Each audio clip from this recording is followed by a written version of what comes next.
Boom. We're back again. It's the final week of Matt Damon. It's the talented Mr. Ripley. If you have read the title, we will have a big announcement at the end of the show. But first, we're going to do a little podcasting, little movie discussion. Zack is here.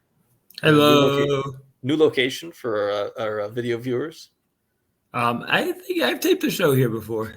No, you have, but I'm pretty sure you haven't done it at this angle. I don't remember the window. Okay, so again, every angle is a new look, a new background. I mean, maybe I'll do a show like standing on my head. You could show a different section of your white blank ass wall. It's some art. I've never been an art guy. It's very weird. I think I was when I was like maybe 10 or 11, and then I realized we had to like move, and I realized how much of a pain in the ass it is to get posters off walls. And since then, not. And you should also frame your posters. You're an adult. It is if you're an 11-year-old who takes his posters off like an idiot. It's incredibly hard to get them back. We're here. We're here to talk about movies and not walls. Let's do the last Letterboxd movie to kick ourselves off. Zach, what's the last thing you watched?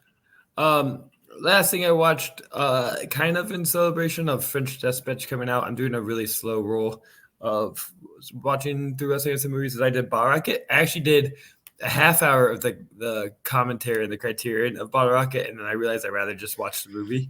I really think I just want to find a way to voice memo tape all commentaries because they just work better for me as podcasts. Because they get some interesting tidbits from Owen Wilson and Wes Anderson talking about the movie. But it's also just a great movie, and I felt like I didn't want to miss all the dialogue and the music. And Bottle Rocket gets better for me every watch. I think it's a unique spot in Wes Anderson's filmography because it is by far the much more grounded in his style. This is where his style is mostly exhibited through the script, through the dialogue, through the kind of off-kilter plot elements of it all. Rather than as much aesthetic style. Some of that's still there. There's still very specific character designs, and some of the camera shots are very Wes Anderson, but he doesn't get to do the diorama kind of aspects that he gets known for later, as this is kind of not as proof of concept film, but still to get his kind of foot in the door to kind of start making films. I think this one also, compared to other ones, is almost equally an Owen Wilson project. You can really, I was thinking about the three that he co-wrote with Wes Anderson, which tend to be like three of my favorites. I think you can find a little bit of a style change in the script between them, and you can really start to pinpoint where Owen Wilson's voice and humor comes into play. And I think a lot in this, and a lot in the character design of Digman, which I think is one of my top 5 Wes Anderson characters, and I think maybe the best Owen Wilson performance is just so specifically designed and like a character I've known this kind of guy.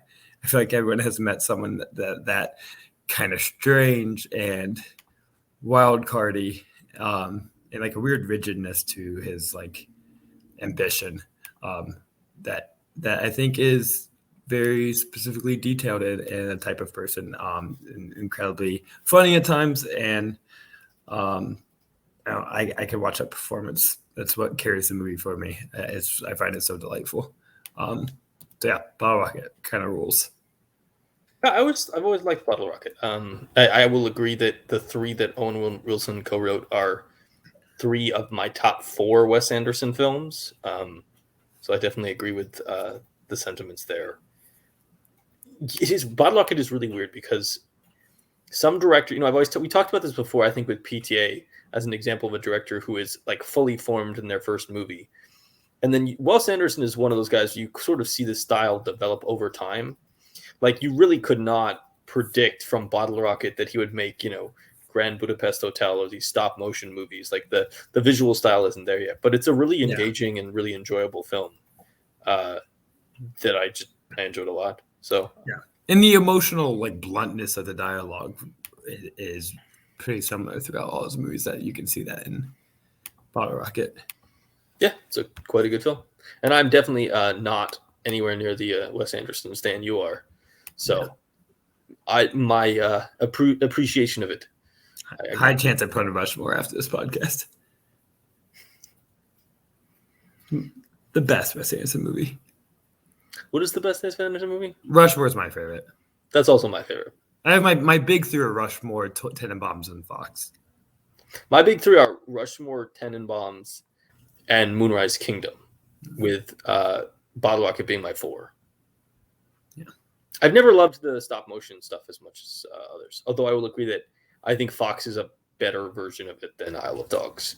Isle of Dogs is a movie I've seen once, thought was very okay, and have never had an interest in rewatching. Although I may do a rewatch as we lead up to French Dispatch. Yeah, get him in. Just because it's been a while. I mean, it's mostly the biggest reason is I think it's been a while, and I'm interested to see if my perspective on some of these films would change. I'm gonna look this up. When was the last time I watched Rushmore? And thank God for Letterboxd giving me all this information. Yeah, like 2017. So it's been like 4 years. So I probably could do the rewatch, especially stuff like I think I saw Darjeeling Limited like 5 or 6 years ago and didn't like it. Darjeeling's one of the best that benefits on rewatch and time. I'm interested to see if that I have a completely different perspective on that. On rewatch, maybe I'll do that.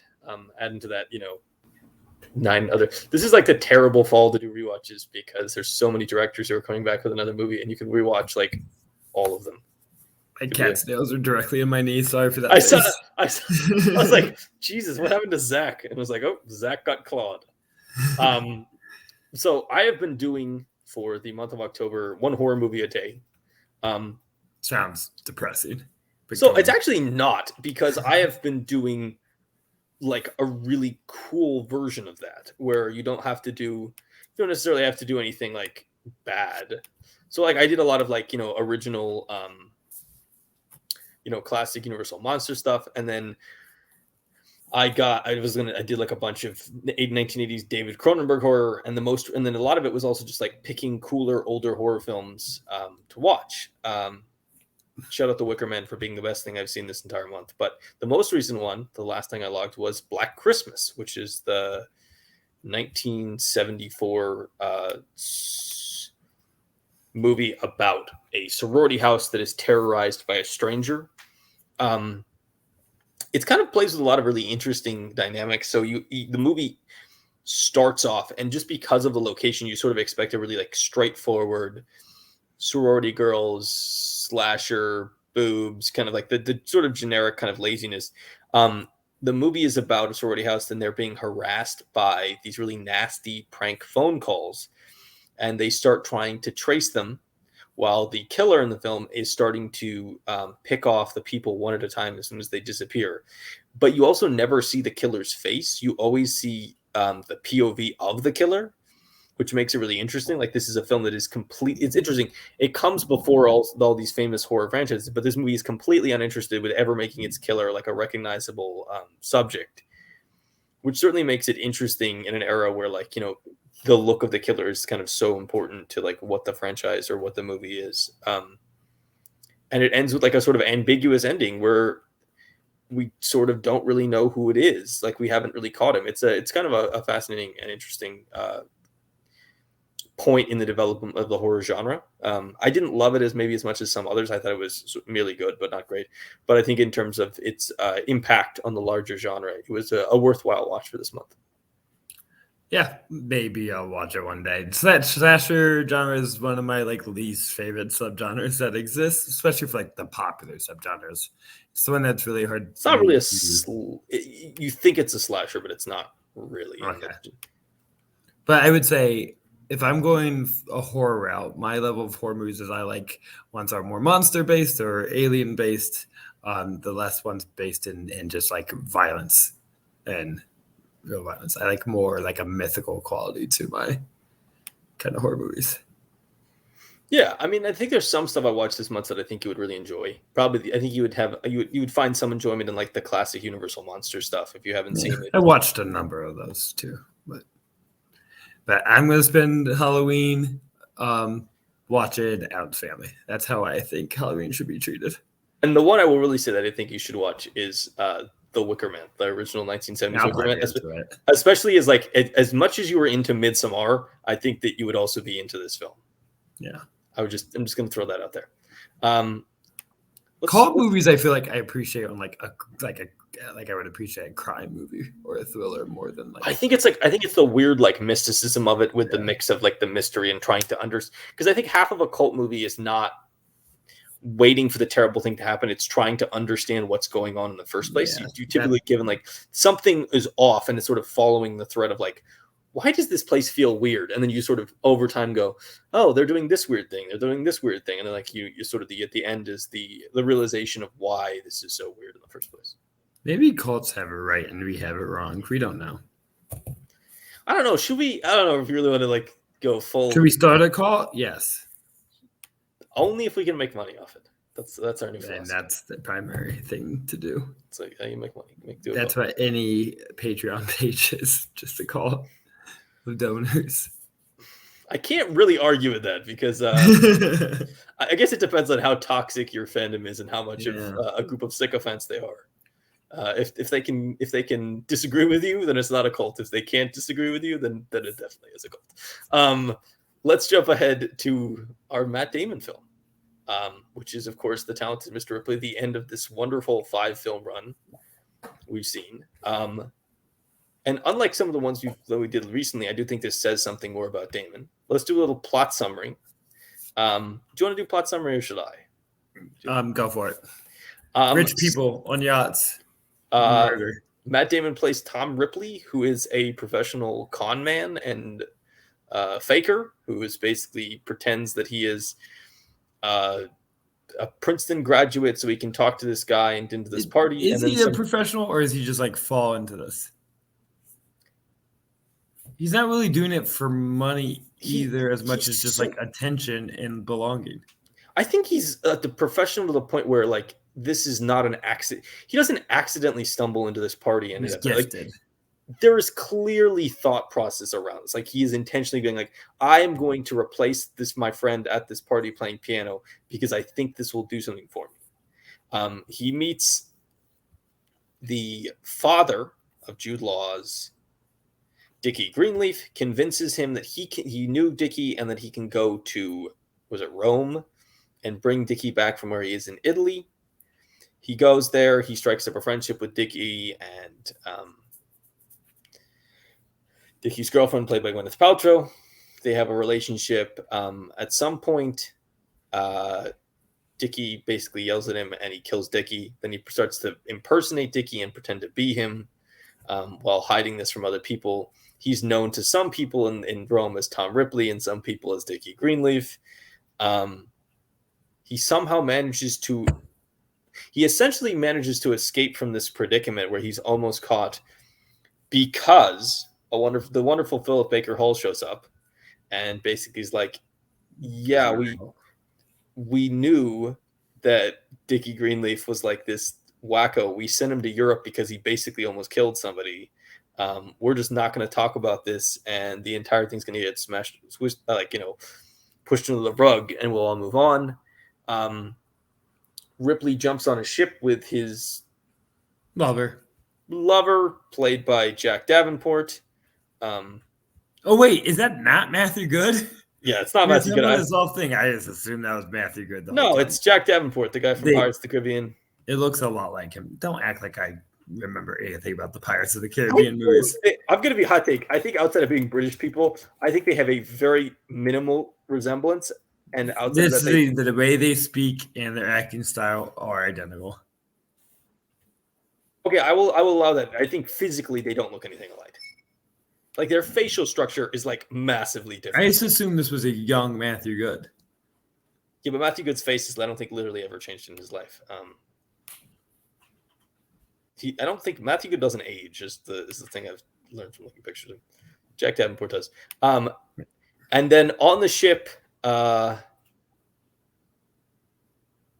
Ripley admits he's lied about who he is and then kills his lover. And that's the final shot of the film. Very ambiguous. And Zack is now looking at pictures of Matthew Good. Matthew Good would have been 21 years old when this came out. So he might be a little too young. How old is Matthew Good? Much older than, how old was it? Okay, we're looking this up now. He's younger than Jack Davenport. He's younger than all of them. It's about 6 years younger than all of them. He's 78. The rest of them are all in like the 69 to 72 range. Because I actually looked this up last night because I wanted to be sure. I was like, I didn't. You're also looking up Matthew Good's birthday. No. I was looking at the ages of the cast members because I was trying to figure out if they actually were all from the same age group, or like if they're actually shockingly close together in age. But they're defining actors of their generation. This is like a top tier casting to like define the 90s and the 2000s moving on. Taking the 5 main actors are all like some of the best for that period. Yeah, and all within 5 years of age, I believe, 67 to 72. Yeah. In a combination of like stars, movie stars, and just like very great actors like Cate Blanchett and Philip Seymour Hoffman. I don't know. Cate Blanchett, arguably a movie star at this point. She's both. She's one that runs the gamut between. Well, I think her and Damon are both. I think Paltrow is movie star / celebrity. Yeah, I would say she's more on the celebrity movie star track. She just decided to move away from movies. Law is more of the act of the like. He's weird because I feel movie star that can be a great actor if you give him more character roles, but is also not a very successful movie star, if we're being honest. Like he's somebody that he was in 500 movies, according to Chris Rock, in that early 2000s period. No, but he's funny because he's somebody who like I think they've tried to make him a movie star in so many things. He's a better actor. Well, yeah, I think he's one of these people that like I think that he's one of those classic actors, sort of like Brad Pitt, like Brad Pitt and Colin Farrell, where when you just make them be the attractive leading guy, they're really not they're not into it and they're kind of bad at it. But if you let them be like more interesting characters, yeah, I mean, this is the best combination of both. He has to be an interesting character and just be a like really good looking guy. Yeah, and then Cate Blanchett is kind of like shocking how good she is in this stuff. And I feel like this must be relatively early on in her career. This is post Shakespeare in Love. Is she in Shakespeare in Love? Am I crazy? Gwyneth Paltrow? No, I was saying Cate Blanchett. Oh, I got it backwards. Yeah, Cate Blanchett, I guess early on, yeah. She had Elizabeth that she was nominated for, I think, already, right? Maybe a year before, right? Am I? Yeah.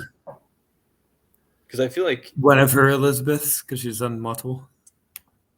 Well, aren't they? All of them were in the beginning, of their career. Really starting to. Well, her Elizabeths are connected, aren't they? They are connected. What has Philip Seymour Hoffman had before this? This is just called the IMDb block. The IMDb block, yes. So at this point, she'd sort of only done. Oh, this is this. Yeah. So this is It's just Elizabeth before this. Matt Damon. I mean, weirdly, Matt Damon is probably by far the most established of this group. Philip Seymour Hoffman was in Big Lebowski, Happiness, but he really just like a couple years before started to get stuff. I know it was the same year. Yeah, he's sort of like his thing at this point is like this role very much fits into the Philip Seymour Hoffman aesthetic, which is like he's very talented, but he's not going to play the lead. He's going to play a supporting character that's sort of a bit weird. But also think of how well-rounded these characters are. Comparing his character here to Magnolia to a year later and Almost Famous are Boogie three Nights. wildly different characters. Well, even just look at Boogie Nights, Big Lebowski, and then this. Like those are three completely different characters. This is like a standalone, and someone who is like the rich playboy, cocky and arrogant is not like his usual go-to thing. He's so great. No, he's usually kind of a bit of a loser and a little bit of like the guy who gets picked on by everybody else. Yeah, he's a bully. So let's talk about what this means for Damon. This, for me, Damon is like, weirdly, Damon is like a lot of guys of his era, and Pitt is another one where like this really fell into this thing, where they did not want to be known purely for their charm and their looks. Like Damon could have had an entire career just playing the lead, the hero character. He could have played the hero character in every movie because he's incredibly charming and he's very attractive. I mean, we also talked this in the last Duel, is that Damon is somebody, and this movie is kind of the origin story of this, who is always willing to be like, yes, I will play like he is Ripley playing off of his creepy, archetype. He's weird, he's bizarre. He's like you don't really ever like him. Like you sort of like him. What if he was always impersonating as Matt Damon as a ploy to get people to want things when the true self is a coward and nervous and evil, fake. It is a weird, unsure of themselves. It is weird how it does really play off sort of his own persona, where like the best parts of Ripley are like the Damon aesthetic, like the really charming, nice dude. You just really want to hang out with him. He's very friendly. He's very charming. But then there's But that's also all just the like, front. there's just this weird and creepy shit, like the stuff he says sometimes, and even like the way he views relationships and how like transactional everything is with him. Like for everything with him, it's like I can either have that person or somebody else can have that person. There's not like, normal people have friendships and like that's your friend and that's his friend and you just kind of roll and everyone's like more chill. And he like very much views people as like either things he can use or threats to the relationships that he's attempting to build. Yeah, he's kind of single-minded in the relationships that matter. He really only cares about developing it with Jude Law's character, when everybody else is just a means to get that notice and that reputation to get close to him, in a way that also creates the weird dependability issues that all his kind of evil acts come out of, from jealousy, from selfishness, kind of from this false idea of a relationship that he created between them that never even really existed. Right, and it's impossible to talk about this movie without like let's dive into the tangled web that is sort of the homosexual undertones. Yeah, and yeah. Like it's much more upfront than I remembered from my first view. He doesn't hide it. He is gay. He has a gay relationship at the end, even though they never say the word. See, but the thing is, I feel like they hide it for a lot of the movie. Or he doesn't admit it. He never really admits it. It sort of just kind of happens. Like we sort of imply that they are now a couple at the end of the film. But yeah. And this kind of really much clouds the whole Dickie Greenleaf relationship. He's clearly sort of in love with Dickie. Dickie is like, why? Like Dickie has no interest in it. Like there's just absolutely no interest in return. No, he was just someone that he was seeking attention from. It was primarily transactional for him in a way. He just likes being the center of attention. He likes having people wow and woo. And once that has passed its time, they can move on to the next person event. It's why Dickie in some ways is so intriguing but so infuriating to Tom Ripley, is that he is exactly what he wants and exactly the opposite of what he wants, because he's someone who's also transactional and uses people, and like Ripley wants to be the only person doing that, but he's also like really charming, so he's engaging for a while, but then you see why Ripley sort of grows to hate him so much and then kills him. Is because he does exactly the same things that Tom does himself. Yeah, but also exactly what he wants, but it's temporary. Dickie's relationship with everything is temporary. I think Gwyneth Paltrow says the line at some point. It's like the reason you love him is because when you're the center of his attention, he makes you feel better than anything else. But then someone else comes along and it moves forward. Yeah, it's an interesting moment where she admits that, where it's like she's just so honestly admitting this just truly massive flaw in this person that she's like supposedly going to spend the rest of her life with, in a way that's just very interesting, that the character is simultaneously that honest but also that accepting of that sort of like, because I think it's also a play on this rich community that everyone in a way is in an act. Everyone's putting on the front, whether they're doing it as evil as Matt Damon's character is, or even Gwyneth Paltrow, you can assume knows of his affairs and the kind of man that he truly is. But to keep that act of having this glamorous, rich lifestyle with a glamorous future husband that also is, high class, you have to kind of ignore these other things to carry on the cover. It's really a movie full of like sociopaths and psychopaths. Like even James Redbourne as dad, does he truly care about Dickie? And you see at the end when he dies, it's all just trying to cover it up for his reputation. The only reason he probably wants him back is for his reputation of what his son is doing. Yeah, I mean, I think most of his interest in his son is his ability to control him, to prevent him from doing something that damages the family reputation. I mean, the movie is just full of like crazy, sociopaths and psychopaths. Ripley is a psychopath. Just like us. He doesn't. Yes, exactly. We are psychopaths. One of us is a sociopath. One of us is a psychopath. Tell us down in the comments which one is the comments. But it is like a movie of just people who are just crazy. Like Ripley just wants to control people and do stuff, and then is willing to kill people if they get in his way and prevent him from like living his fantasy, which is sort of this like weird thing where like he really just likes living in this world. But he's willing to just go to crazy lengths to allow himself to live in this. Dickie Greenleaf is like sort of a sociopath. He just treats everybody around him as like, you know, replaceable. And, you know, even like his responses to certain actions in the film, like you can see how weird both characters are and sort of why they build this friendship is they are both such weird men. Like there's the moment where the woman's body bobs up when she's drowned herself.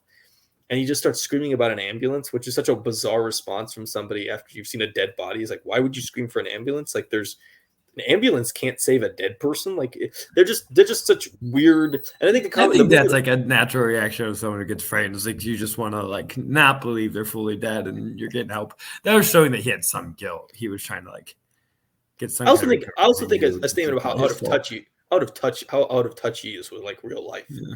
He said that I mean, if you think about it, Dickie Greenleaf's life is sort of this weird fantasy thing. Like he basically almost killed somebody in the States, so they sent him to Europe where he hangs out on a yacht and does whatever he wants all day. Like that's not a normal lifestyle for anyone. Life is just about the fun and leisure, and that's his relationships. They're essentially toys to him. And that's why, and he says like you're boring, Tom, and that's why he moves on for people. He just gets bored and just like a toy and time for the next thing. Yeah. I think Damon is actually kind of amazing in this.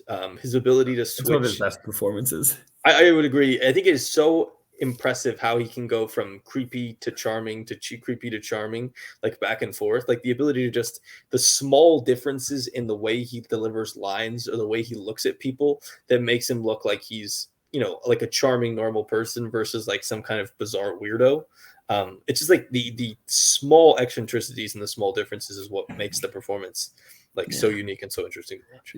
And especially as it gets near the end of the film, there's a real sympathy he has with the character too. There's a real pathos you start to get for this horribly manipulative character as he starts to get a little more in over his head and things start to crumble and it lead to that final scene as he's like crying during the last murder and the voiceover.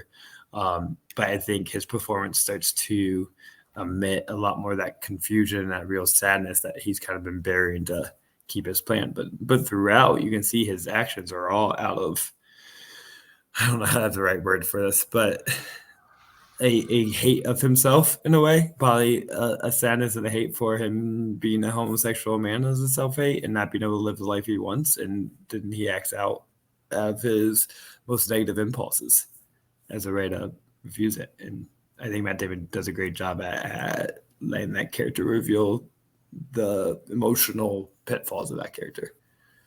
There's also like an arrogance to the character where like they think they're so good at pretending to be somebody else and pulling off this scheme. Like there's so like even the way the character shows us the entire plot of like calling themselves from distant places. So it's clear that there's actually like he creates a trail and a group of evidence, like to the point where like he's so arrogant that he's just willing to tell by the end of the film, he's willing to just tell people he's been making it up the entire time and act like this is a total like an ordinary and normal circumstance. And that's in one of the earlier conversations he has with Dickie when he just lets it out right away, doing the impersonation of James Redbourne of his dad, kind of blowing the whole purpose right there pretty quickly.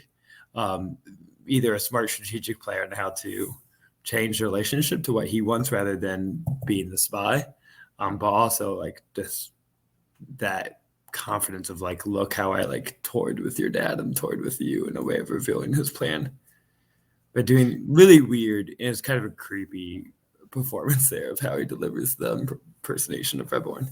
Well, it's also one of those moments where like it's funny and charming in the moment because you don't know any of the darker nature of the character. Yeah. But then after you know the darker nature of the character, that moment is much more sinister.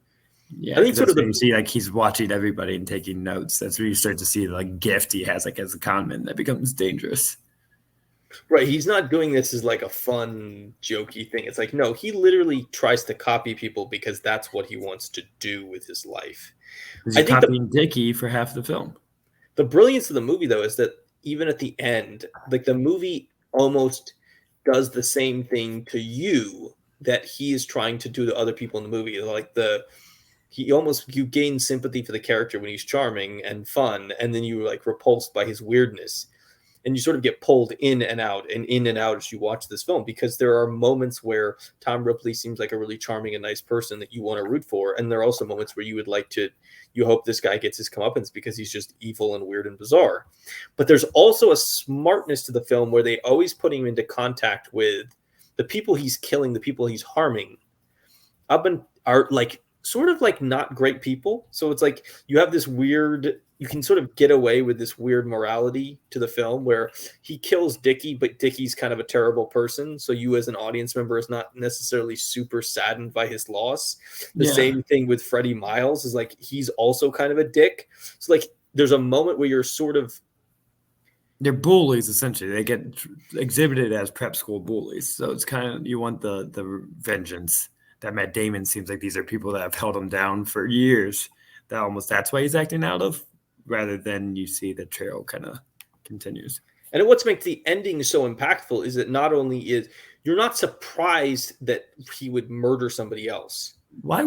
I don't fully understand why he murders him though. Because he told him about his lie, and he can't let anybody know that.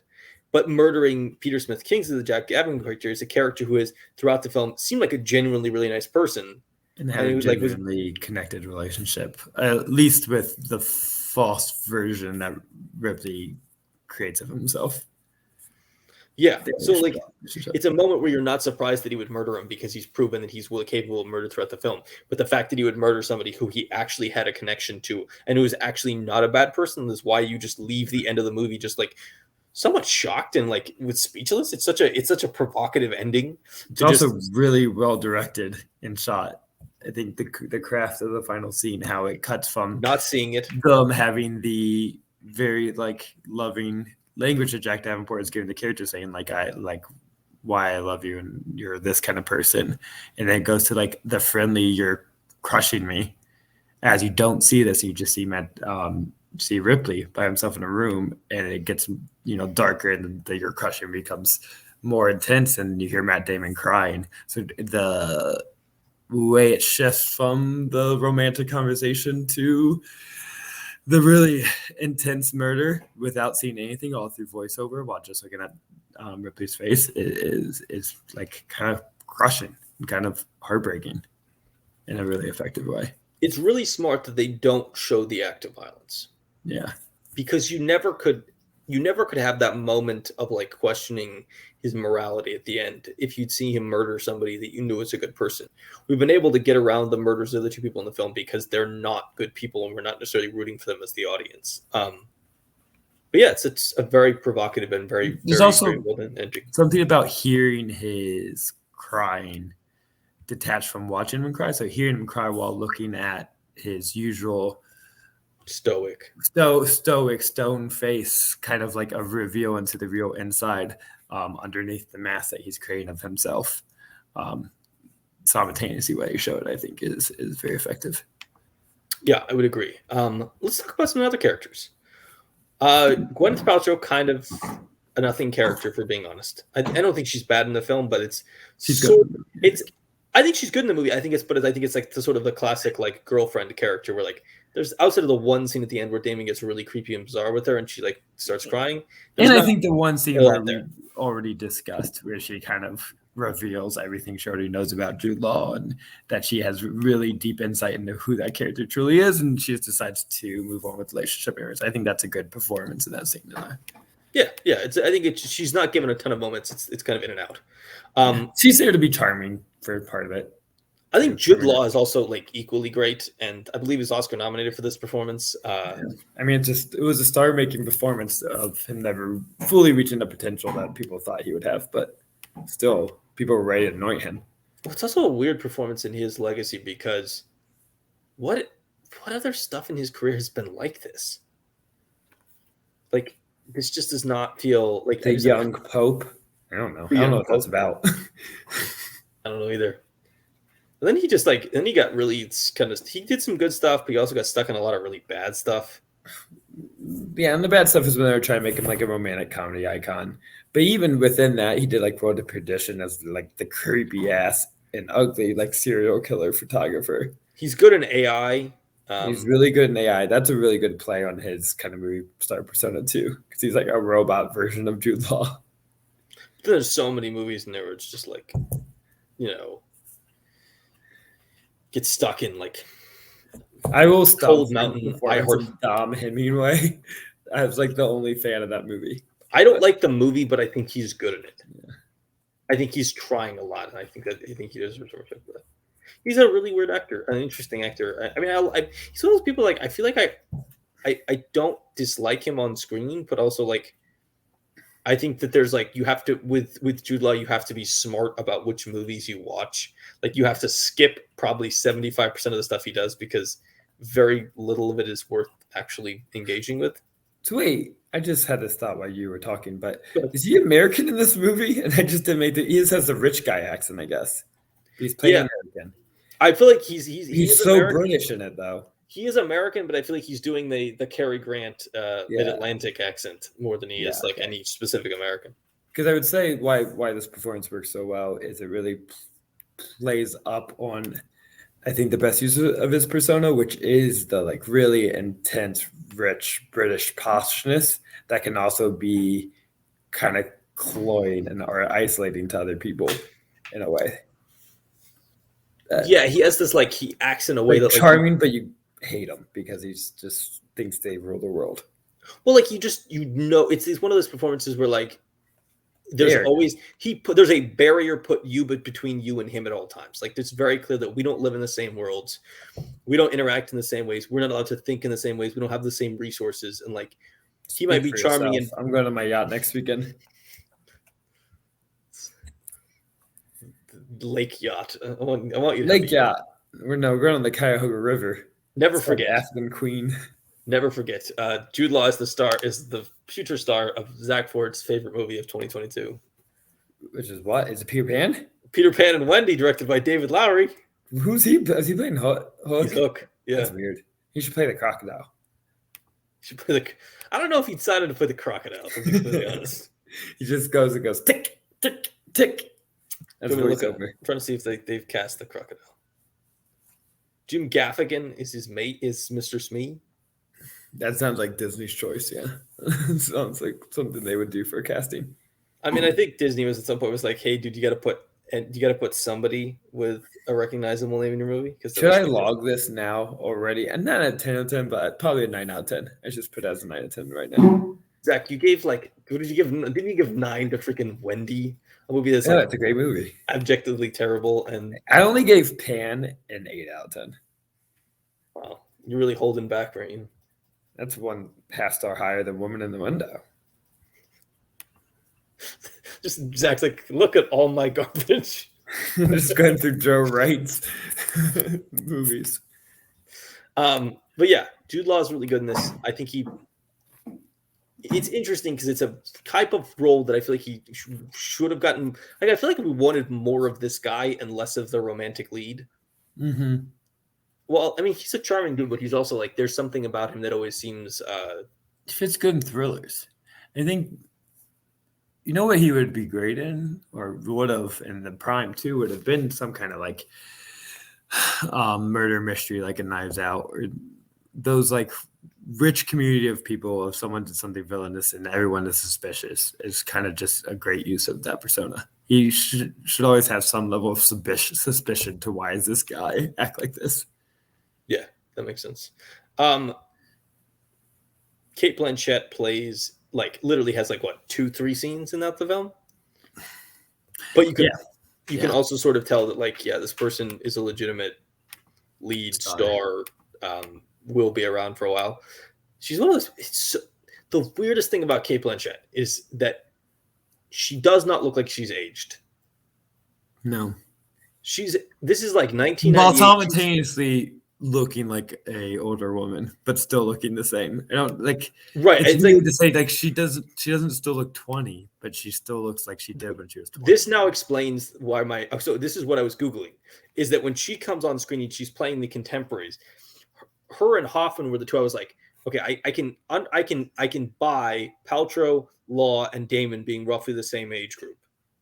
Mm-hmm. But I was like, Cate Blanchett has to be like 10 years older than them, right? No, she's like exactly the same age as Matt Damon. Yeah. But she's like, the difference is Matt Damon has aged over time. Kate Blanchett sort of just started older.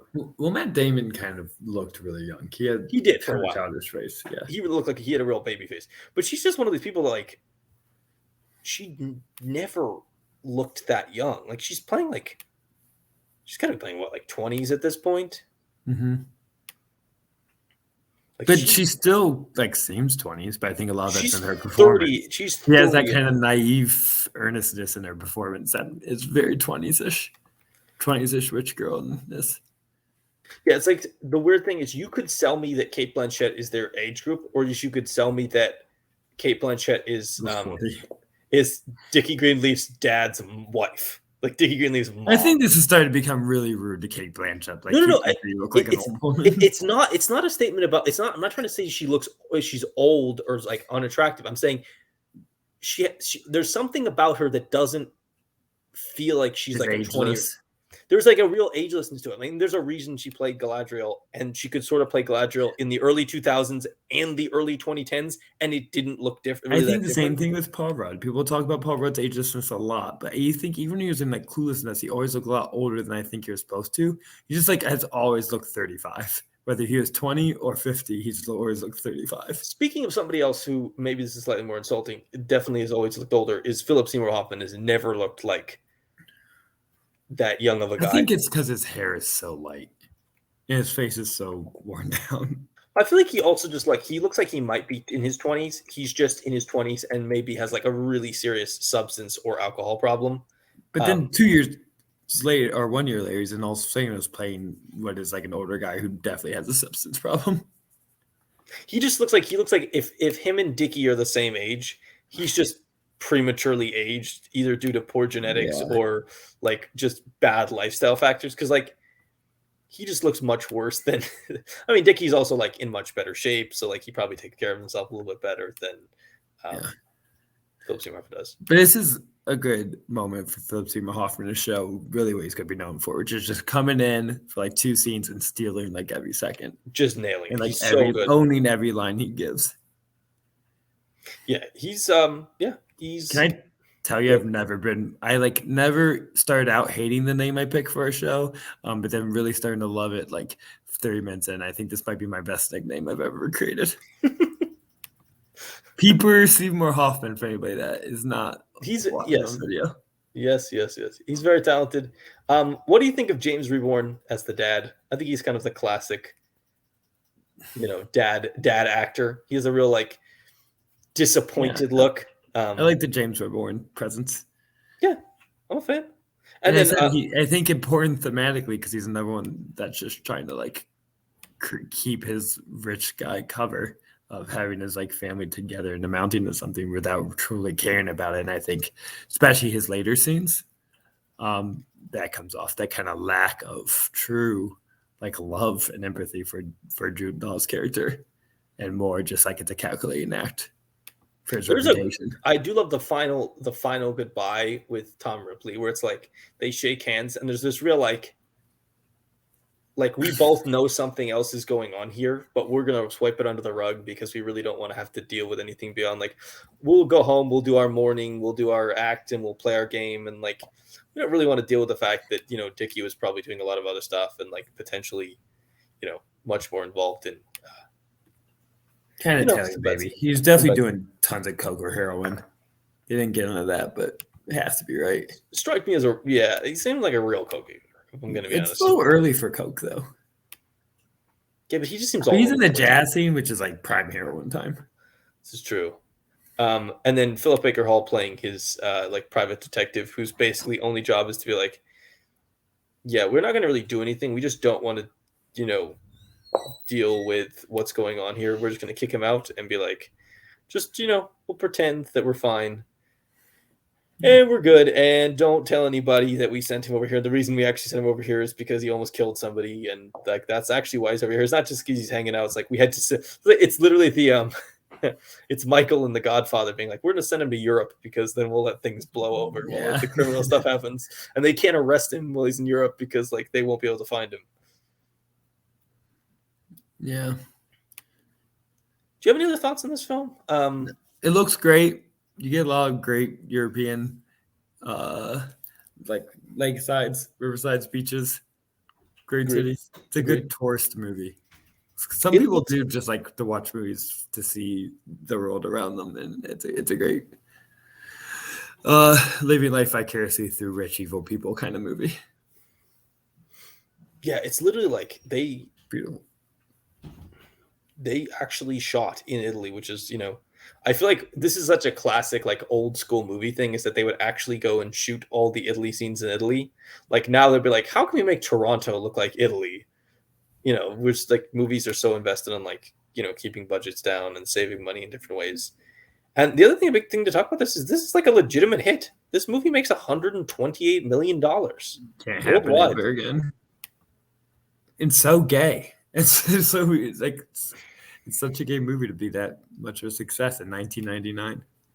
It's actually kind of, if you think about it, it's kind of impressive that Damon even took this role, because I feel like playing a gay role in 1999, Right in the especially prime of him becoming a movie star too. right, like that's like arguably not a very good like career choice at this point. Like that could, if you're Matt Damon, half of your appeal is that you're this, leading guy, charming dude. Like this movie could have like seriously damaged that if people had started looking at him more in the vein of this role than like, what he was actually doing up into this point. Yeah. So I'm looking at what happened to Anthony Minghella career, because he had English Patient before this, big hit, Oscar winner. Yeah, huge movie. Then this big hit. Had Cold Mountain, which had some nominations and is like one of my wife's favorite movies. Really bad movie though. But I don't think it has much memory after that. And then only has one movie after that I've never heard of, and then just falls off. Cold Mountain was not a failure though to be a career killer. Yeah, it's just... So I don't really know what he chose, because he had Breaking and Entering was his last movie in 2006 with Jude Law. I've never heard of it, and then he's just kind of done. And he did one episode of. I've heard of it. Did a TV pilot. He did a. Is he alive? No, he's dead. Okay, that's why. That's why he doesn't make movies. He wrote the musical, the Rob Marshall musical 9, that was released after his death. Well, so that sort of explains the most it. Morbid way to solve why his career ended. I actually kind of like 9. That's a weird take on my part. Yeah, I guess it's but yeah, no, he for a career that is not many movies. Like it is 1, 2, 3, 4, 5, 6, like literally like 7. It's 7 movies, and 3 of them are just massive hits. Huge Oscar plays. He was on a streak. Yeah, I don't know much about his earlier films. No, I don't know either. I've like never. But English Patient really blew him into like the next level. Well, he wins Best Director for The English Patient, yeah. And he's getting nominated for he's getting several nominations for director or screenplay for English Patient, Ripley, and Cold Mountain. It's impressive. It's impressive. And then he I feel like we saw this in the 90s a decent amount, where you'd see these people where they come up and they'd have really hot streak 3 runs. I feel like people try to do a better job managing their careers.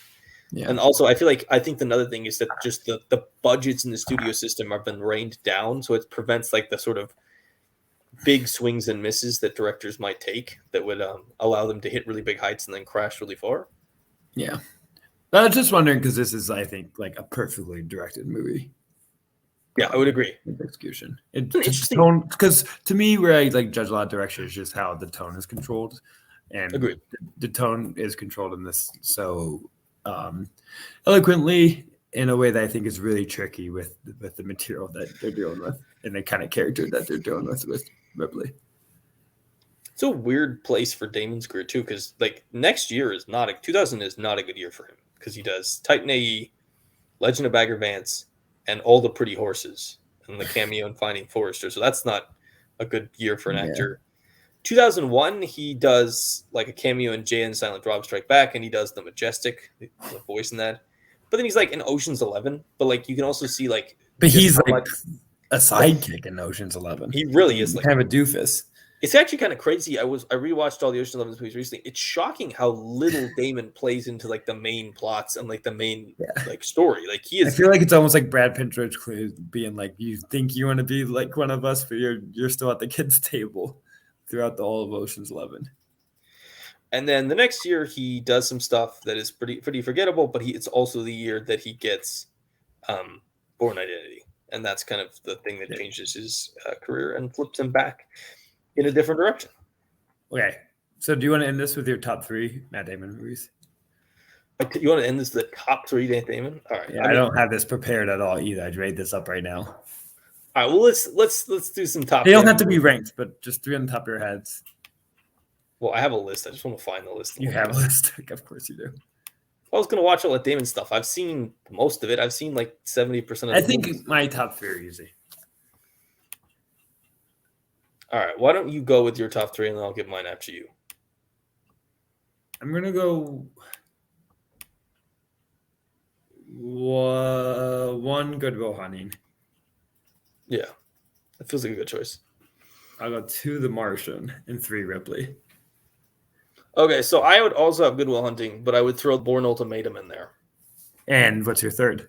Well, okay, so the question is, what about movies where it's not a Damon movie? Like, I love True Grit, but I don't consider that a Matt Damon movie. I think he's so great in that, though. He's great in that movie. But then also, I mean, like, then the problem is you get into, like, the 4.5 stars ones, and Departed, Ford v. Ferrari, Rounders. I haven't seen Departed in years. Last Duel. There's so many good movies here. Yeah. I really love The Martian. I think The Martian's the best use of his movie stardom to me. Just like I can see that. I mean, I really like The Martian. I never got. People were always really kind of critical of that one. I was never a big fan of that. It's very watchable, very delightful. It has so many good movies, though. Like a shockingly large number of good movies. Like you could go if you were like, I'm gonna watch 25 Matt Damon movies in a row. That would actually be a really fun experience. Yeah. Because like even Tom Hanks experience, but it'll be a good experience. Yes, there's a lot of similarities there. Like they're very. Talk about this. Any final thoughts on Talented Mr. Ripley before we get to our big announcement? Nah, great movie and a good mix-up. And these other kind of like real movie stars movies we've been watching. This one is a little different, a little odder, a little weirder. Yeah, I would agree. All right, big announcement time. So. There's no way to say this. We're starting a call. You're starting a call. Zach and I are going to put the podcast on hold, let the feed go dormant. We're not officially canceling the podcast because we may return for one-offs if a specific topic interests us, but we're going to let it go dormant in terms of regularly scheduled episodes because the load has just gotten a little bit too much. Throughout the run of changing, our lives have just changed a lot. Like when we started this podcast, it was pandemic. Zach lived in a different place. I was still in school. There's a lot of things that are different. Life has changed for both of us. And Zach came to me and said, I don't know I can do this anymore. And I was like, I've sort of been feeling this for myself for a while. We also sort of started the podcast with the idea we've been doing like 4 episodes a month. Yeah. And it is rapidly expanding. I did the math. It's definitely our own fault, but also like we let it. It got away from us. We made a podcast that was probably supposed to do, 48, 50 episodes in the first year, and it did like 80 episodes in the first year, and there was 4 hours of Justice League. Yeah, and we had a lot. We had a lot of fun. We had a lot of amazing guests. I think the biggest moment that we both realized at this point that we probably weren't going to be able to keep going is that we picked a topic for November that we would have been announcing to you right now. And we picked it and it just sat there for a month and a half. We never talked about the movies. We never even got close. I kept saying, I'll make a list. I kept not making the list. I kept waiting for Zach to bring it up. He didn't because he was too overwhelmed and I was overwhelmed. And it's just, for the sake of our mental health and our sanity and our real lives, putting the podcast on hold is the show as you know it is done. The weekly themes, but some of those special episodes like the Justice League 4 hours or Oscar shows or Best of the Year, some people we may come back and do. You and co-host owe me a commentary. Oh, we show it. do. Show Did you win? Yeah, I did win. Oh, so we don't get to do Eurovision. I think me, you, and Coho need to do a Eurovision. we could do a Eurovision extra. That might be fun. We could do that. But yes, regularly scheduled monthly things done. Possibility of one-off reviews. We still want to best hang of the out. year. Any excuse for us to see each other. I think we're always gonna have fun talking about movies. The thing that was really killing us and making us untenable was trying to schedule and tape and get ahead of it every single month. I mean, we've also had several patches recently where just like lives got so crazy that we didn't tape for like 2 weeks, and thank God we were 3 weeks ahead on taping. Otherwise, we wouldn't have had episodes. But like, and once I've watched the movie right before we filmed. I had a couple of those myself, or like the morning of the podcast, I was having to watch them because I didn't have time up there. Or like literally, your life has gotten too crazy when you're looking at your life and being like, okay, I'm doing a podcast Sunday, which means I need to start watching that movie Friday in case I need to give myself extra time. Like, if I did with Ripley, I had to watch it over 2 days. Yeah, it just life gets crazy. We're sorry if anyone is disappointed. If you are, I appreciate you being disappointed. I wouldn't have ever expected that. Yeah. Thank you, everyone listening. Thank you. We just want to, finally, you will probably see us back someday. Don't look for episodes every week because they won't be there, but, just be excited if an episode does show up. And finally, we wanted to thank anyone who joined us in the podcast. All of our guests have been wonderful. Many of them returned for 2, 3, 4 times. Had a lot of wonderful people come on and, give up their time and give up their evenings to watch a movie and then talk about it with us. And so that's been a real pleasure. And then, of course, like anyone who's listened, most of our audience has been people who've also been on the show, but, anyone who's outside of that audience who has taken time to listen, who has commented or liked, thank you so much. We never thought that when we started this, I don't think we expected to last a year. I don't think we expected to do nearly 90 episodes, to do so much and be so organized. And we kind of made it work, but then it just reached a point where it couldn't work anymore. The 90 episodes will always exist. Absolutely. We'll leave them up for you. Our legacy is made. I can die now, and I have left my imprint on this earth. Absolutely. 90 random YouTube and podcast episodes. It's actually 89. We never reached 90. We probably should have just carried out for 11 more episodes, but it's okay.